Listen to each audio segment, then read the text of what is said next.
La Revolución Rusa y el estalinismo comparado con el nazismo alemán como gobiernos totalitarios. La Revolución de 1905 fue el resultado que provocó la crisis económica que azotaba a Rusia. Las fuerzas políticas que se vieron implicadas denunciaban el mal gobierno y solicitaban la incorporación de reformas políticas. El 9 de enero de 1905, una muchedumbre compuesta por obreros y campesinos, dirigida por el sacerdote Gapón, se encaminó hacia el Palacio de Invierno, la residencia del zar en San Petersburgo. Pretendía hacerle llegar una serie de peticiones. La respuesta que obtuvieron fue una violenta a la que se le llamó Domingo Sangriento. La reacción de los habitantes llevó a la paralización del sistema productivo como consecuencia de las huelgas. Así surgieron las primeras asociaciones de obreros y campesinos que fueron llamados los soviets. En junio de 1905, la marinería de Potemkin se rebeló contra sus oficiales. Ante estas protestas, el zar se vio obligado a aceptar algunas concesiones en un manifiesto imperial en octubre. Las causas que contribuyeron al estallido de la Revolución Burguesa de febrero de 1917 fueron la crisis económica y social, la crisis militar del ejército ruso en la Gran Guerra y por último la crisis del Estado. La revolución comenzó tras la manifestación del 23 de febrero en San Petersburgo. Su lema era paz y pan. El 25 estalló una huelga general, el 26 se produjeron motines en los cuarteles, el 27 de febrero se constituyó un gobierno provisional por el príncipe Lvov con Kerensky. Nicolás II abdicó el 3 de marzo. Con la abdicación del zar, Rusia se estableció una república que puso fin a la dinastía. La Revolución Soviética de octubre de 1917 se dio por los soviets, provocando una dualidad de poderes, el legal, encarnado en el gobierno provisional, y el real, el de los soviets, liderados por Lenin. Estos planearon la insurrección armada contra el gobierno de Kerensky. La caída del gobierno provisional se consumó tras el asalto al Palacio de Invierno, en San Petersburgo, el 25 de octubre de 1917. Se constituyó un consejo de comisarios del pueblo.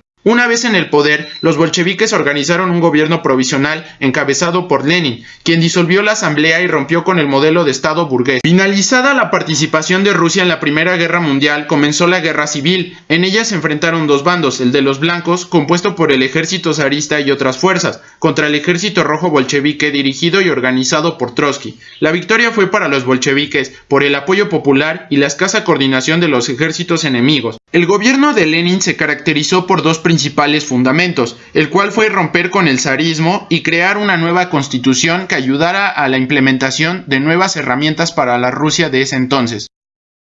Después del periodo de Lenin surgió el estalinismo, el cual fue un régimen político de carácter dictatorial impuesto en la recién Unión de República Socialista Soviética, llevado a cabo bajo la ideología del líder soviético Joseph Stalin, el cual fue impartido desde el año 1924, con la muerte de Lenin, hasta 1953, cuando se suscitó la muerte de Stalin, acabando así con el estalinismo. Fue un gobierno que no respetó la división de poderes, ya que el poder legislativo, judicial y por supuesto el ejecutivo eran comandados por una sola persona o institución, convirtiéndose así en una dictadura totalitaria.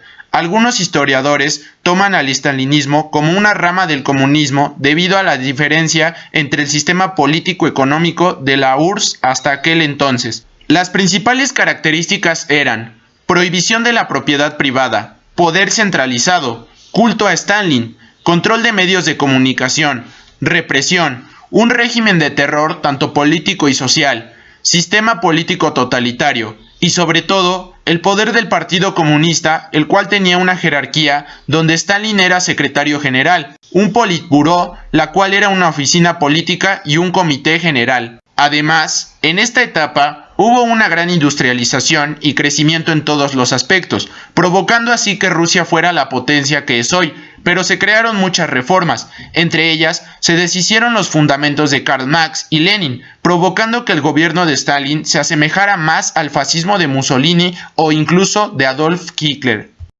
Antes de comparar el nazismo alemán con el estalinismo como gobiernos totalitarios, debemos de entender qué es el totalitarismo. El totalitarismo es un régimen político en el cual los intereses del Estado se anteponen a los del pueblo, siendo estos últimos usados para alcanzar esos objetivos. No se tiene libertad de expresión y existe un uso excesivo de la fuerza para impedir cualquier manifestación de desacuerdo en contra del Estado. Origen histórico del nazismo alemán. El inicio del partido que posteriormente daría lugar al nazismo alemán surgió en 1919, el Partido Nacional Alemán, del cual Adolf Hitler formaba parte. En 1923 dio lugar el primer congreso del partido nazi, con 20.000 militantes. En las elecciones de 1932, después de un fallido golpe de estado, los nazis ganaron, lo que bastó para que en enero de 1933 Hitler fuera nombrado canciller, el jefe del gobierno alemán. Principales líderes. Otros personajes que tuvieron gran relevancia fueron Rudolf Hess, lugarteniente; Martin Bormann, oficial de las fuerzas de choque; Karl Donitz, almirante alemán. Alianzas y conflictos con otros países. La principal alianza que tuvo Alemania fue con la fascista Italia y con Japón, y el principal conflicto fue cuando Gran Bretaña y Francia le declararon la guerra. Política económica. Al momento de la toma del poder de Hitler en 1933, la economía se convirtió en un elemento crucial para la consolidación del régimen. En 1934, el ministro de Economía desarrolló una política de gasto nueva. Estrategias de control de la población. Los nazis utilizaron diferentes formas para controlar a la población: propaganda, control de la juventud alemana, control sobre la fuerza de trabajo y miedo. El nazismo se encargó del gobierno local y la policía. Hitler creó la Gestapo, la policía secreta, la cual arrestaba a personas por crímenes sin sentido. Acciones de resistencia contra el régimen. La resistencia alemana al nazismo se originó de manera creciente en diversos ámbitos civiles y militares de la sociedad alemana, en grupos pequeños y aislados por lo general, que operaron de manera independiente y en algún momento conectados entre sí, a los que la Oficina Central de Seguridad del Reich mediante la Gestapo intentaban desbaratar.